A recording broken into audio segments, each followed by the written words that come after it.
G'day. So I've come back to the pyramids again. I was here yesterday. I had a great day, but it was too quick, you know, and I want to do it on my own today. So that's what I'm doing. I'll have a bit more of a look around, and I really enjoyed yesterday and I just want to add to that. All right, cheerio.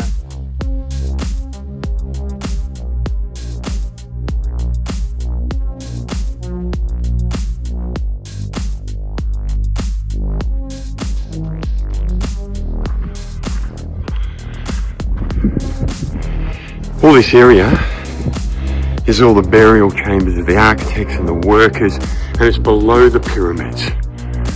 You're not supposed to be here, but I made a mate. Okay, so this is hard to see, but this is the burial tomb of the engineer of the pyramids. And that's the hieroglyphics. Find the jewelry here. Jewelry means small statue. Inside the statue, diamond, something like this. Oh yeah. They take into the museum. Okay. So Abdul's telling me this is 6,000 years old. It's King Alabaster. And this stone alone is about 5 tons. Limestone. This is alabaster. Yeah. But you see the difference. Okay. Now this is hard to see, but this is a room to the King Alabaster, I think. This is all cut out of one stone. It's just solid, cut his tomb. And it's sort of closed it off a bit. But this is incredible. This is unbelievable. So hopefully you can see this. This is the goddess Horus. But the top half's been stolen by the pond. They did a lot of that when they were excavating. They took it all back to the museums. So Abdul says they're just waiting to return it. Okay, so this is another engineer burial place. You see that had the south and there's his tomb down there. Now over here, there's holes like this all throughout. Come from here. The whole area. You believe they come again, Sakala, go out from there. So it's filtered rubbish now, but these holes go really deep, well they did. And the idea was, the afterlife, this is how they would get out. So again with these hieroglyphics, yeah, they put it above the tomb. And all this means is what they did in life, who they were and what they did. Yes. I'm now walking up the road to the pyramids, which is eventually where they transported the dead king, you know. Then mummified him up here and then put him in the bloody pyramid. But that experience with Abdul was incredible. He was a good bloke. I gave him £200. He wanted a lot more. £200 Egyptian, I don't know, about $15. But well and truly worth it. And these are all the burial tombs of the workers, the engineers, the kings and the queens before the pyramids, you know, going back 6,000 years old. I'm so glad I come back today. This is how I wanted to see the pyramids. Magnificent. Okay, so this is just one of the limestone stones on the way up to the Great Pyramid. Look, it's huge. Here's a couple of smaller ones. I mean, these things are unbelievably big.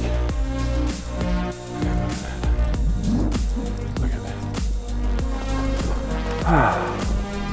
So this is where the king would be brought to be mummified before going to the pyramid. So I didn't get to see any of this yesterday. Look at the size of these blocks. That's what I can't get over, you know. That is huge.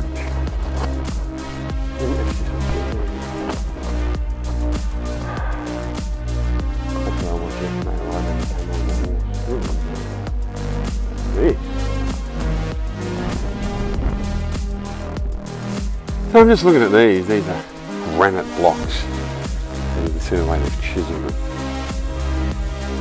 But these look really, really, I mean, for granite to wear, it doesn't wear anywhere near as quick as limestone. But look at this.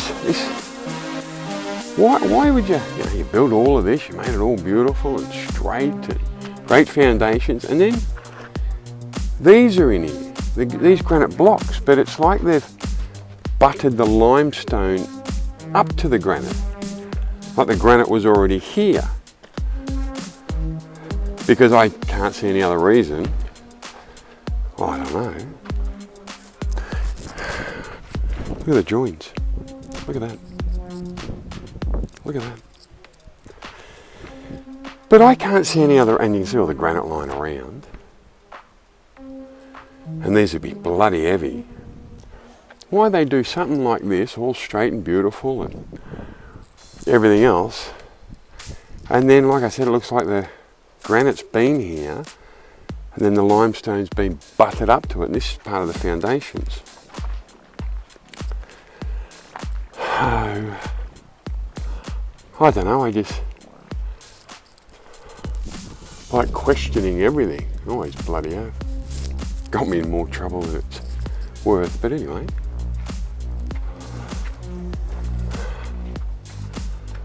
Look at this. And then granite again. I don't know what they were trying to do with this one. But just to get, look at that, that's smooth, flat, just to get the angles on these stones. I mean, it's granite. You know, I grew up on a farm in Beechworth, and we had a lot of granite up there. And the convicts were up there, you know, building all sorts of stuff. At one stage, Beechworth was going to be the capital of Victoria. But you know how they used to sculpt granite? Dynamite. That was the only way they could get it out. Because it's that bloody hard. Oh, listen to this. That's hollow. Be buggered. You know, what secrets are really still here? What secrets are still really here? Look at that. Why that shape? Look at the edge on it.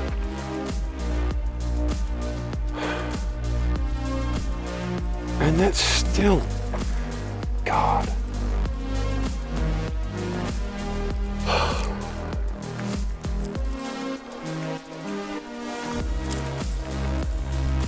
Why?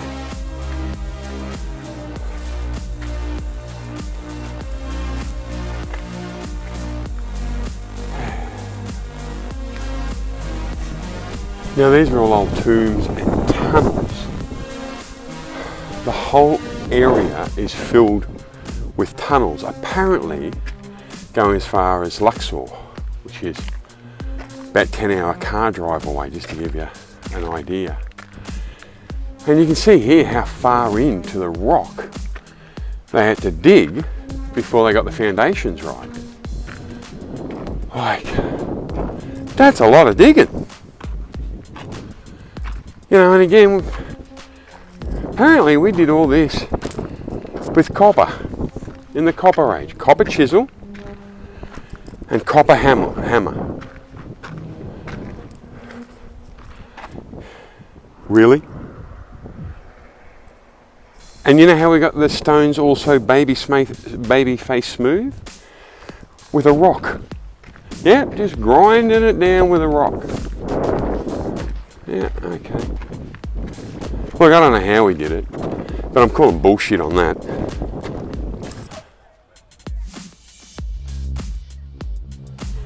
How's this? I'm walking in between two pyramids. I mean, just walking in between them.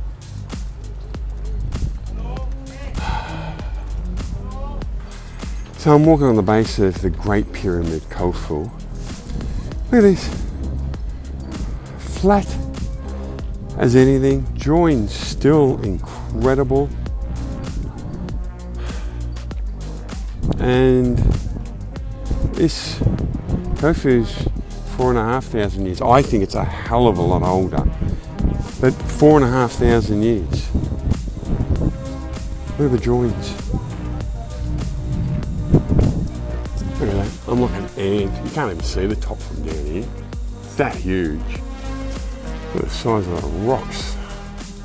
And you can sort of get an idea of how originally all this would have been finished. A bit different now, but yeah, it gives you an idea. So I'm just going to point something out. You can see, look how straight everything still is. The gaps in between all the blocks, everything.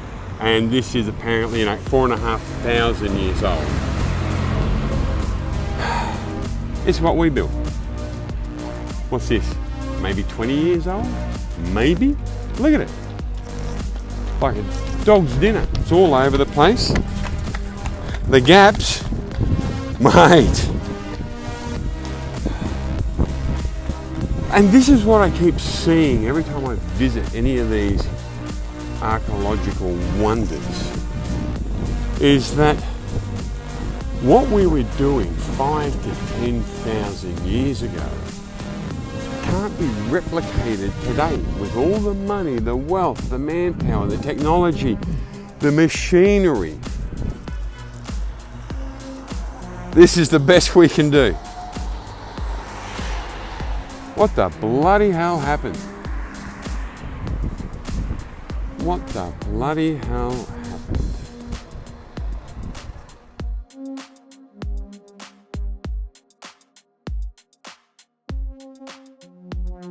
Okay, so this is Khufu, the Great Pyramid. And you can see the fake entrance right in the middle there, in the guts of it. And that's apparently, tomb robbers and all the rest of it.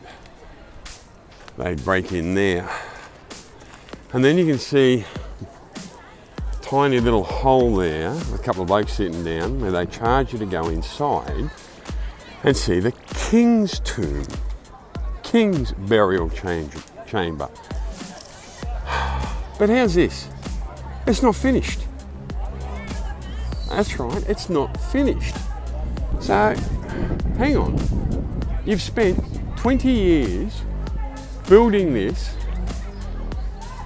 You've moved 2.3 million stones and rocks, and right on the Vinegar Straits, nah, that's it. I'm going home. I'm not finishing it. What do you mean? What do you mean?